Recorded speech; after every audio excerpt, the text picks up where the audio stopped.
Parliament అనగానేమి? Parliament అంటే ఏంటి? Option A Lok Sabha, option B Rajya Sabha, option C రాష్ట్రపతి, ఆప్షన్ డి పైవన్నీ. సో పార్లమెంట్ అనగా పైవన్నీ, రాష్ట్రపతి, రాజ్యసభ, లోక్సభ కలుపుకొని మనకు పార్లమెంట్గా వివరించడం జరుగుతుంది. ఆర్టికల్ 79 ప్రకారం. ఏ ఆర్టికల్ ప్రకారం పార్లమెంట్ అని పిలుస్తాం మనము? 79 ప్రకారం లోక్సభ, రాజ్యసభ, రాష్ట్రపతి కలుపుకొని పార్లమెంట్గా పిలవడం జరుగుతుంది.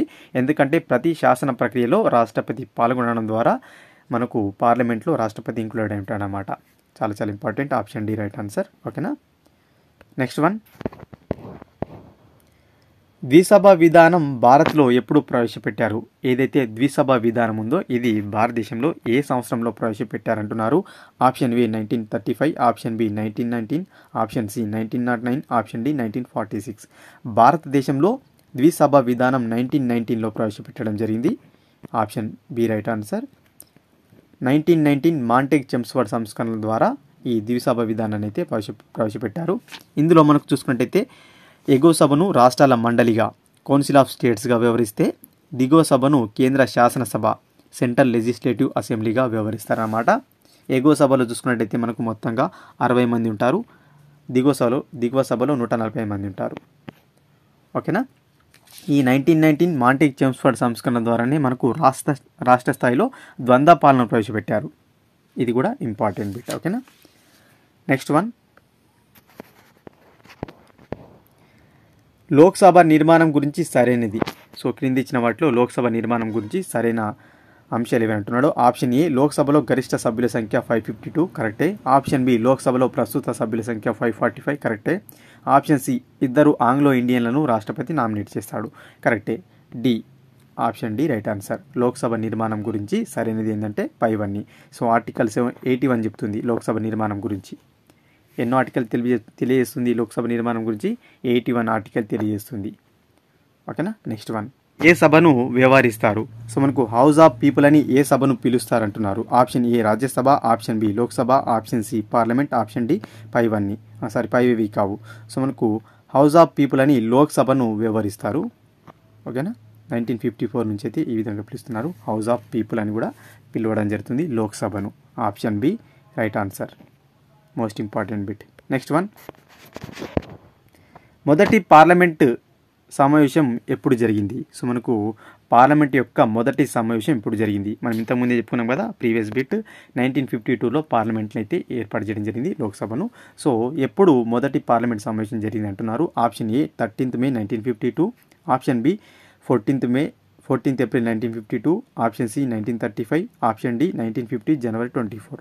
సో మనకు పార్లమెంట్ మొదటి సమావేశం 13th May 1952న జరిగింది. ఓకేనా. 13th May 1952న జరిగింది. చాలా చాలా ఇంపార్టెంట్ బిట్. సో ఇటీవల మనకు 70 సంవత్సరాలు పూర్తి చేసుకున్న సందర్భంగా అయితే మనకు ఒక సెలబ్రేషన్ కూడా చేసుకోవడం జరిగింది అనమాట. ఓకేనా. 13th May 1952. 2022కు చూసుకున్నట్టయితే మనకు 70 years అయితే కంప్లీట్ అయిపోయింది. ఓకేనా. మొదటి సమావేశం జరిగి option A right answer. Next one,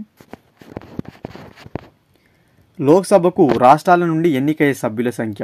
so మనకు లోక్సభకు రాష్ట్రాల నుండి ఎంతమంది ఎన్నికవుతారు అంటే కేంద్ర పాలిత ప్రాంతాలు వదులుకొని సుమారుగా 540, సుమారుగా 530, ఆప్షన్ సి 540 మంది, ఆప్షన్ డి పైవన్నీ సరైనవి కావు.